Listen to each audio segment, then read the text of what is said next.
BJP के लिहाज से बात करें तो बीजेपी मोर देन श्योर जिसे कहते हैं ना, मोर देन श्योर, हाँ, वो एकदम से वो मान के चल रही है कि इस चुनाव को हम लोग कंफर्टेबली जीत रहे हैं। और अगर इस इलेक्शन में बीजेपी नहीं जीती तो आप ये मतलब सीधे सीधे आप ये समझ सकते हैं कि बीजेपी को बड़ा झटका लगा।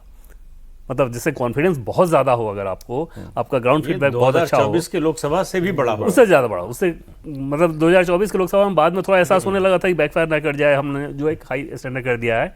बंगाल के चुनाव को इतना कंट्रोल रखा गया है पूरे कैंपेन को, अगर आप देखें। मैं तो आपके शब्द पकड़ लिए मैंने, BJP is more than sure कि वो बंगाल जीत रही, मतलब देन श्योर। एक बार आदमी फीडबैक लिखता है अच्छा चल रहा है, अच्छा, फिर दूसरी बार आता है नहीं चलो निकल जाएगा, क्रॉस चेक करो, नहीं वही फीडबैक आ रहा है कि निकल जाएगा। और हर सिस्टम में और हर लेवल पे, जैसे मैंने भी 3 दिन जब लोगों से बात की, तो जब बड़े नेताओं से आप बातचीत कीजिए तो, और एक छोटा यूनिट होता क्या है सौरभ, कि जैसे बड़ा नेता तो अपना वो देखेगा भाई भाई मीडिया में कितना बोलना है, क्या बोलना, ऑफ रिकॉर्ड भी अगर आप बात कर रहे हो तो एक उसमें कैलकुलेशन रहता है, ऐसा नहीं होता कि वो दिल की हर बात खोल के रख देगा लोग। लेकिन जो नीचे के नेता होते हैं ना, वो खुल के बोलना शुरू करते हैं।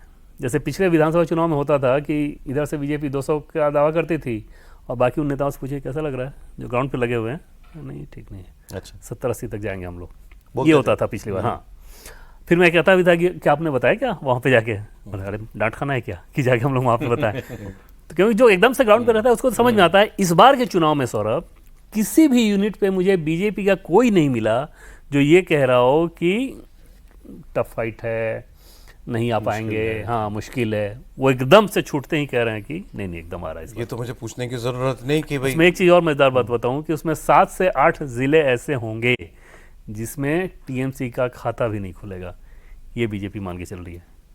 7 से 8 जिले, 7 जिले का हम लोग इस फेज में जो सबसे बड़ा चैलेंज के हिसाब से अगर आप देख लें तो साउथ 24 परगना जो है वो सबसे बड़ा चैलेंज है। ये आपने गजब बात कह दी है। ये कोर वोटर है टीएमसी का, ममता बनर्जी का महिला वोटर, उसके बारे में एक रिपोर्ट है। जैसे हम आप बात करते हैं घुसपैठिया की, तो हमारे दिमाग में क्या होता है, डेमोग्राफी चेंज हो रही है, नेशनल सिक्योरिटी के लिए खतरा है। उनके लिए ये दोनों मुद्दे नहीं हैं। उनका कहना है कि हमारे संसाधन में बंटवारा कर रहे हैं, जो लाभ हमको सरकारी योजनाओं का मिलना था उसमें से हिस्सा ले जा रहे हैं, और चूंकि सरकार का ध्यान उन पर ज्यादा है इसलिए उनको ज्यादा मिल रहा है। लेकिन सर जो इन्होंने बात कही कि कई जिले ऐसे होंगे जहां टीएमसी का शायद खाता भी ना खुले, यहाँ तो बीजेपी का पिछली बार कई जिले थे जहां खाता नहीं खुला। ये सेकंड 7 फेज से 8 जिले, मतलब हाँ दोनों फेज मिला के, 9 जिले। अगर मैं आपको नहीं जान रहा होता ना तो मैं कहता कि आप प्रधानमंत्री का भाषण सुन के आए। 4 जिले ऐसे थे पूरे बने बंगाल में जहां पे टीएमसी का खाता नहीं खुला था, और 9 ऐसे जिले थे जहां पे बीजेपी का खाता। इनकी असेसमेंट से सहमत हैं आप? 100% सहमत हूं। और ये सहमत की क्या, हम लोग पिछले कई बार इस पे डिस्कशन कर चुके कैसा होगा। जैसे पिछला आपके साथ डिस्कशन में मैंने बोला था कि 4 जिले में बीजेपी ने टीएमसी का खाता नहीं खोलने दिया था, फर्स्ट फेज की बात बता रहा हूं, और ये 7 की संख्या होने की स्थिति में है जो पोल हो रहा है। ये सेकंड फेज की बात कर रहे हैं। मैं सेकंड फेज पे भी आ रहा हूं, ये कहा। अब सेकंड फेज पे कल मैंने क्या बोला, कलकत्ता में आप थे ही नहीं, 11 की 11 सीट हो जीते थे, लेकिन ऐसा नहीं है। इस बार आधा का उनका नुकसान दिख रहा है। इस फेज में सबसे बड़ा चैलेंज बीजेपी को साउथ 24 परगना में लग रहा है। बीजेपी मान के चल रही कि उसको हम उस रूप में भेद नहीं पाए, बाकी जगह ठीक ठीक मुकाबला। पूर्वी Bardhaman, north 24 Pargana, Nadia, Kolkata south, north, Bardhaman में टीएमसी का गढ़ है, और नादिया में एक देखिएगा एकदम एक तरफा आएगा बीजेपी की तरफ। हावड़ा, नादिया तो बीजेपी पहले भी लीड किया था। हुगली, हावड़ा, नादिया, इस सब में कोई दिक्कत नहीं होनी है। नॉर्थ 24 परगना, कोलकाता में अगर ठीक कर गई बीजेपी तो फिर वो नंबर्स ठीक रहेंगे।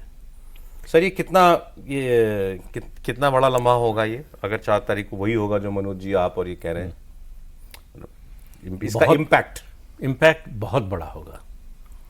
2014 में जो पहली बार बीजेपी को बहुमत मिला लोकसभा में, 2017 में जो बीजेपी को लगभग 3/4 सीटें मिली उत्तर प्रदेश में, उन दोनों को मिला दें तो उससे भी बड़ा पूरे देश की राजनीति बदलेगी। आप देखिए कि जो क्षेत्रीय पार्टियां हैं उनका वर्चस्व, जो नेशनल पॉलिटिक्स में उनका जो से होता था, वो खत्म हो जाएगा।